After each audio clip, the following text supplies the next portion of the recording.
And we have another rabbit. This pen set has actually produced 2 rabbits now in 2 days, so even though it's right on the side of a pretty steep hill, that snare has caught me 2 rabbits, so I'm probably going to switch it out for a new snare. Probably too many kinks in it now.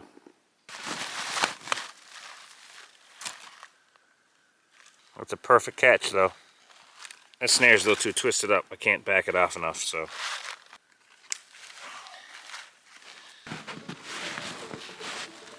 Yeah, another rabbit. I'm thinking about doing a catch and cook. I haven't had breakfast and maybe we'll just make him lunch.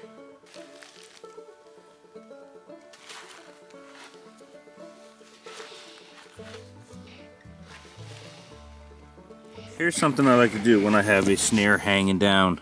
This moves a little bit and it can catch their attention, right? Because it kind of bounces around.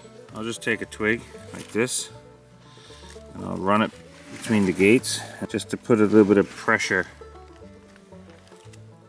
on the top part of that wire. Kind of just pushes on it a little bit, create a little bit of tension so it doesn't bounce around as much.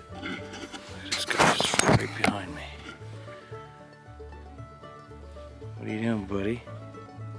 Will you come out to say hello? I got nothing for you. I mean, I got a rabbit, but it's not yours. Got no food, bud? Spot number 1. And we got a rabbit, not too bad so far. I'm thinking about setting my deployable pen sets maybe tomorrow and broaden this snare line I got going on. Alright. And nothing touched on it. That gate is good. That one's good. And that one on there is good. Doesn't look like there was any activity there at all, so that's easy enough. On to the next spot. Oh, and we have a rabbit. I didn't see him because he's inside. So all I did yesterday where that rabbit was killed, I just blocked it off. I took that gate out. There's one on this side there, wasn't touched. One up in that corner there as well. But over on this one, we got a rabbit. This one's a little smaller than the last one. Perfectly around the neck too, which is good. Might be able to reuse this snare actually. Doesn't seem to be kinked. Seems to be a very clean catch.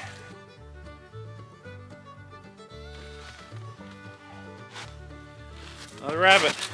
Like I say, he's a little smaller than the last one, but nonetheless, still good eating, still beautiful fur. I'm gonna be saving the fur off these rabbits. This one got fleas on them. That's a flea right there. Die, flea. He's starting to freeze, so the fleas are starting to abandon ship. There's a few coming out from underneath of him here, I can see.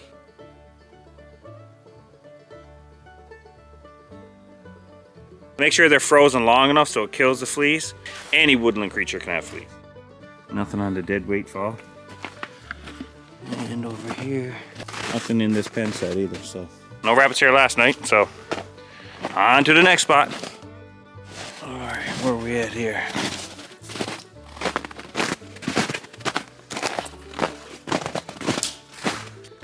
That one's good, that one's good, that one's good, that one's good. That one back there is good. Even the few birch tips I put around there, they're not chewed up. On to the next spot.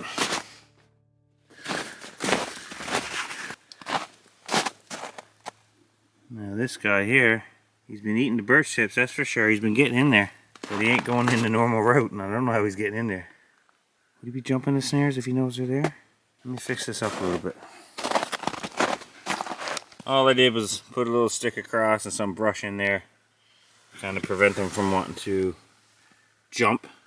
And on the other side, same kind of deal. I just got a few sticks gone across the top to prevent them wanting to jump over. We'll see if that works.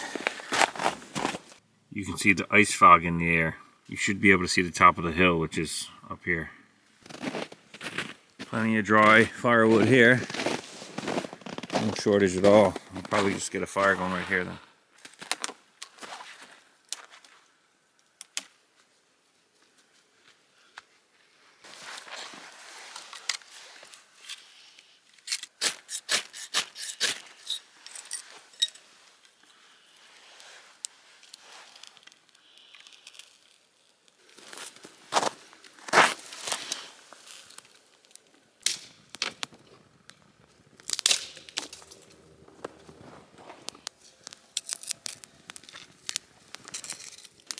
Well, we got 2 rabbits today, so that's a pretty successful day.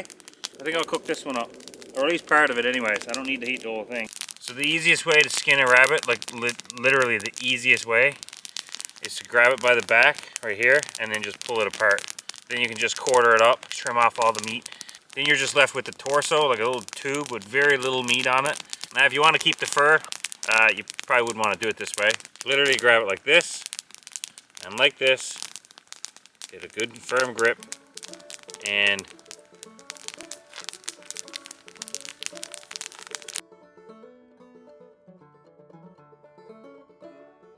then you're basically left with a rabbit without his clothes on. Then I just cut along here, and then the same thing on the shoulder blades. You cut along there, and then you can take the strips down the back. Then all you're left with is the guts and the rib cage and the membranes, which have very, very little meat on it anyways.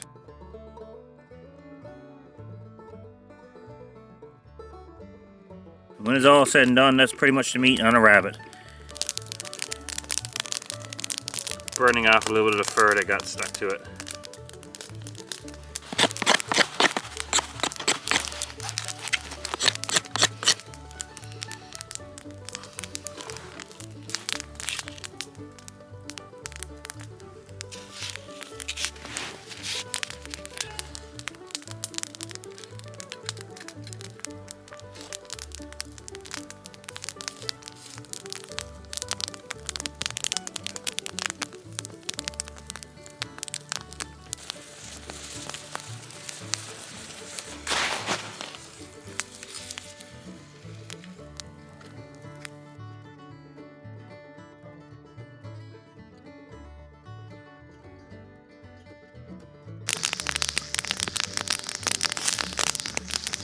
As you can see dripping from that rabbit just then, that's oils and nutritional fluids that are coming from that meat. That is calories and nutrition lost if it was done over an open fire like this in a survival situation. If you're boiling in a pot somehow, you're collecting all that nutrition because you can drink the broth afterwards. Not only that, by cooking it in hot water, you're also going to warm your body up better, and that's going to save calories also because your body's not going to have to heat up your core temperature.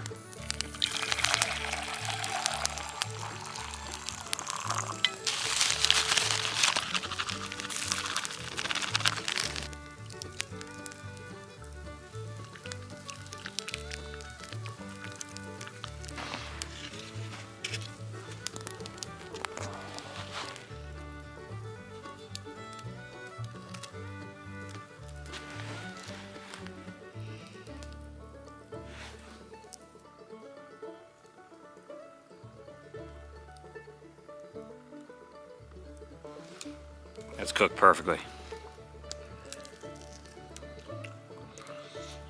That's really good.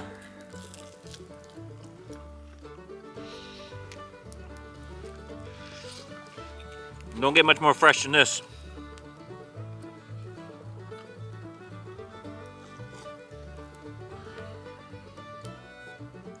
You better taste as good as the last guy.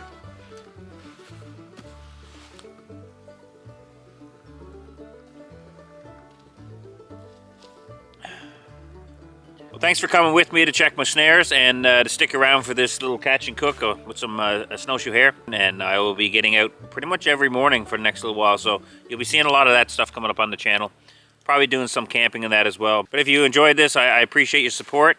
And if you don't like this kind of stuff, you can leave your death threats in the comment section below as always. Appreciate you all watching. I'll see you guys on the next one. Take care and God bless.